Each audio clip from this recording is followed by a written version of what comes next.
প্রথম যে হাদিসটা আমি আপনাদের জন্য নোট করেছি সেটা হচ্ছে মুসনাদ আহমদের হাদিস নাম্বার ৯৭১৪। এখানে আবু হুরায়রা রাদিয়াল্লাহু আনহু থেকে বর্ণিত আছে, রাসূলুল্লাহ সাল্লাল্লাহু আলাইহি ওয়াসাল্লাম ইরশাদ করেছেন যে প্রত্যেক মানুষের আমলের প্রতিদান 10 গুণ পর্যন্ত বৃদ্ধি করা হয়।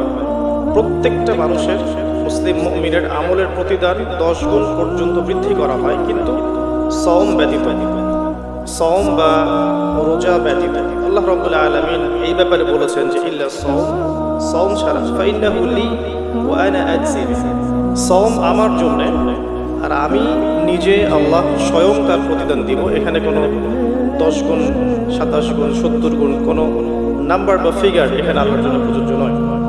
অসীম নেকি আল্লাহ পাক দিবেন সওমের মধ্য দিয়ে, এটা আমরা মাথায় রাখি। দ্বিতীয় একটা হাদিস আমি কোট করেছি, যেটা আমি আগেও বলেছিলাম একটা মাহফিলে, যে রাসূলুল্লাহ সাল্লাল্লাহু আলাইহি ওয়াসাল্লাম 3টা সিঁড়িতে উঠে 3বার আমিন বলেছিলেন। প্রথম সিঁড়িতে তিনি বলেছেন সেই ব্যক্তির জন্য ধ্বংস যে ব্যক্তি রমাদান মাস পেয়েছে কিন্তু রমাদান মাসকে পেয়েও তার গুনাহ মাফ করাতে পারে নাই, তিনি বলেছেন আমিন।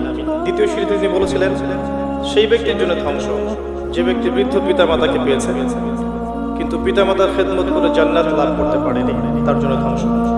তৃতীয় সিঁড়িতে তিনি বলেছিলেন সেই ব্যক্তির জন্য ধ্বংস যে ব্যক্তির সামনে নবী সাল্লাল্লাহু আলাইহি ওয়াসাল্লামের নাম উচ্চারিত হয়েছে কিন্তু নাম শুনেও সে দরুদ পাঠ করেনি, সাল্লাল্লাহু আলাইহি ওয়াসাল্লাম এই কথাটা বলে নাই। একটা হাদিস আমি কোট করেছি আপনাদের জন্য, মুসনাদ বাজ্জারের হাদিস নাম্বার 1039। আল্লাহ রাব্বুল আলামিন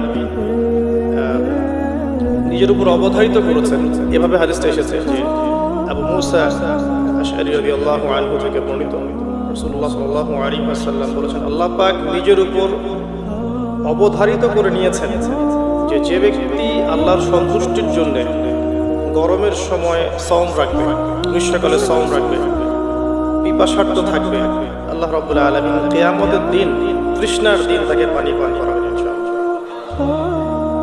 এরপর একটা হাদিস আছে যেটা হচ্ছে জান্নাতের দরজার ওয়াদা। রাসূলুল্লাহ সাল্লাল্লাহু আলাইহি ওয়াসাল্লাম ইরশাদ করেছেন জান্নাতে একটা স্পেশাল দরজা আছে, যার নাম রাইয়ান। কিয়ামতের দিন শুধুমাত্র এই দরজা দিয়ে রোজাদারদেরকেই প্রবেশ করানো হবে। যখন তারা প্রবেশ করবে এই দরজা বন্ধ করে দেওয়া হবে, তাদের পরবর্তীতে এই দরজা দিয়ে কেউ প্রবেশ করতে পারবে না। হাদিসটা সহিহ বুখারীর মধ্যে এসেছে, মুসলিমে এসেছে 1152 নম্বর হাদিস। আরো কিছু হাদিস আমরা পড়ে সামনে যাচ্ছি। নবী করিম সাল্লাল্লাহু আলাইহি ওয়াসাল্লাম ইরশাদ করেছেন যে সওম এবং কোরআন, আমি আবারও বলছি রমাদান মাসে কোরআন নাযিল হয়েছে। আর এই হাদিসে এসেছে সওম এবং কোরআন কিয়ামতের দিন বান্দার পক্ষে সুপারিশ করে। সওম বলবে ইয়া রব, হে আমার রব, আমি তাকে খাবার এবং যৌন প্রবৃত্তি থেকে বিরত রেখেছিলাম, অতএব তার ব্যাপারে আমার সুপারিশ কবুল করুন। কোরআন বলবে হে আল্লাহ, আমি তাকে রাতের বেলা ঘুম থেকে বিরত রেখেছি, সে রাত জেগে আমাকে তেলাওয়াত করেছে, মানে কিয়ামুল লাইল, তাহাজ্জুদ এবং তারাবিহ সালাতে তেলাওয়াত করেছে। হে আল্লাহ, আপনি তার পক্ষে আমার সুপারিশ কবুল করুন। রাসূলুল্লাহ সাল্লাল্লাহু আলাইহি ওয়াসাল্লাম বলছেন তাদের উভয়ের সুপারিশই কবুল করা হবে ইনশাআল্লাহ তাআলা। আর ইসলাম মুস্তাদরাক হাকিমে এসেছে 2080 নম্বর হাদিস। আরেকটা বিখ্যাত হাদিস যেটা আপনারা সবাই জানেন যে মান সামা রমাদান ঈমানান ওয়া ইহতিসাবান গুফিরা লাহু মা তাকদ্দামা মিন যামবিহি, যে ব্যক্তি ঈমানের সাথে সওয়াবের আশায় রমাদান মাসের সবগুলো সওম রাখবে, ঈমানের সাথে সওয়াবের আশায় রমাদান মাসের সবগুলো সওম রাখবে, রাসূল সাল্লাল্লাহু আলাইহি ওয়াসাল্লাম বলেছেন গুফিরা লাহু মা তাকদ্দামা মিন যামবিহি, তার পূর্বের জীবনের সমস্ত গুনাহ আল্লাহ পাক মাফ করে দেবেন ইনশাআল্লাহ। অন্য হাদিসে এসেছে যে ব্যক্তি রমাদান মাসে সওম রাখবে দিনের বেলা এবং রাতের বেলা কিয়ামুল লাইল করবে বা তারাবির নামাজ পড়বে, তাহাজ্জুদ আদায় করবে, গুফিরা লাহু মা তাকদ্দামা মিন যামবিহি, তার পূর্বের সমস্ত গুনাহ আল্লাহ পাক মাফ করে দেবেন। রোজাদারের আনন্দের মুহূর্ত সম্পর্কে হাদিসে এসেছে যে আবু হুরায়রা রাদিয়াল্লাহু আনহু থেকে বর্ণিত আছে, নবী সাল্লাল্লাহু আলাইহি ওয়াসাল্লাম বলেছেন যে রোজাদারের জন্য দুটো আনন্দের মুহূর্ত আছে। যখন সে আনন্দিত হবে, তার প্রথমটা হচ্ছে যখন সে ইফতার করে এবং দ্বিতীয়টা হচ্ছে যখন সে তার রবের সাথে সাক্ষাৎ করবে, মিলিত হবে। এই দুটো সময়ে আল্লাহ রাব্বুল আলামিন তাকে আনন্দিত করে দিবেন ইনশাআল্লাহ। অন্য বর্ণনা এসেছে যে যখন সে আল্লাহর সাথে মিলিত হবে বা আল্লাহর সাথে সাক্ষাৎ করবে কিয়ামতের দিন আল্লাহ পাক তাকে এত পুরস্কার দিবেন যাতে সে আনন্দিত হয়ে যাবে ইনশাআল্লাহ। হাদিসটা বুখারীতে এসেছে 1904 নম্বর হাদিস। আরেকটা হাদিস কোট করেছি আমি, সেটা হচ্ছে হযরত আব্দুল্লাহ বিন আমর রাদিয়াল্লাহু আনহু থেকে বর্ণিত আছে, রাসূলুল্লাহ সাল্লাল্লাহু আলাইহি ওয়াসাল্লাম ইরশাদ করেছেন যে ইফতার করার সময় যখন সায়েম ব্যক্তি ইফতার করবে, ইফতার করার সময় সে যেন দোয়া করে, ইফতার করার সময় সে যেন দোয়া করে, কারণ তখনকার দোয়া ফেরত দেওয়া হয় না, অর্থাৎ দোয়া কবুল হবে রোজাদারের ইনশাআল্লাহ। আর এই হাদিসটা আমি এবারই প্রথম পেয়েছি, আগে আমি এই টপিক নিয়ে কথা বলার সময় হাদিসটা করিনি কখনো। আমার কাছে মনে হলো যে হাদিসটা শেয়ার করা দরকার। হাদিসটা এসেছে মুসনাদ আহমদের মধ্যে 23,070 নম্বর হাদিস।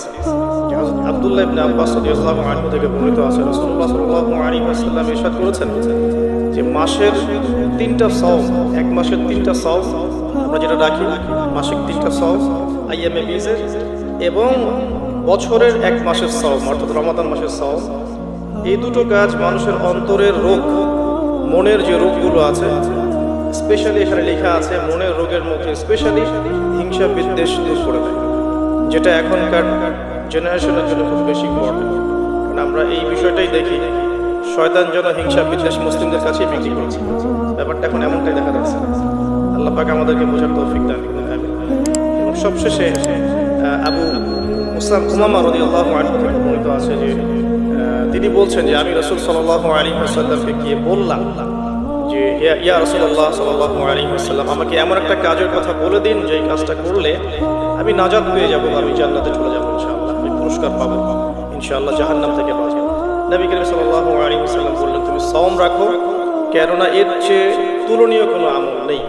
তিনি বলছেন আমি আবারও জিজ্ঞাসা করলাম আর কি করবো ইয়া রাসূলুল্লাহ, তিনি বললেন তুমি সাওম রাখো, এর সমতুল্য কিছু নেই।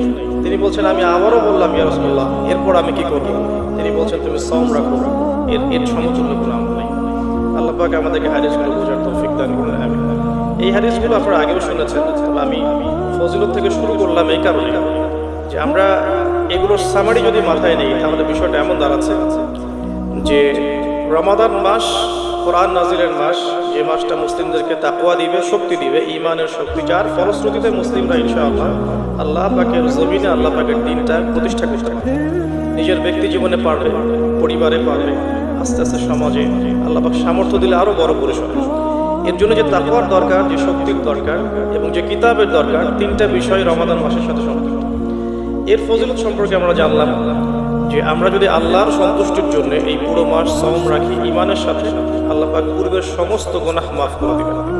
আমরা জানলাম রোজাদারের মুখের গন্ধ আল্লাহর কাছে মিশক আম্বরের চেয়ে বেশি প্রিয়। আমরা জেনেছি এই মাসে কোরআন নাজিল হয়েছে। আমরা জেনেছি রোজাদারদেরকে রাইয়ান নামক দরজায় প্রবেশ করানো হবে। নবী করিম সাল্লাল্লাহু আলাইহি ওয়াসাল্লাম স্পেশালি নসিহত করছেন তুমি সাওম রাখো, এর চেয়ে সমতুল্য কোনো আমল নেই। এটা আমাদের হিংসা বিদ্বেষ দূর করবে।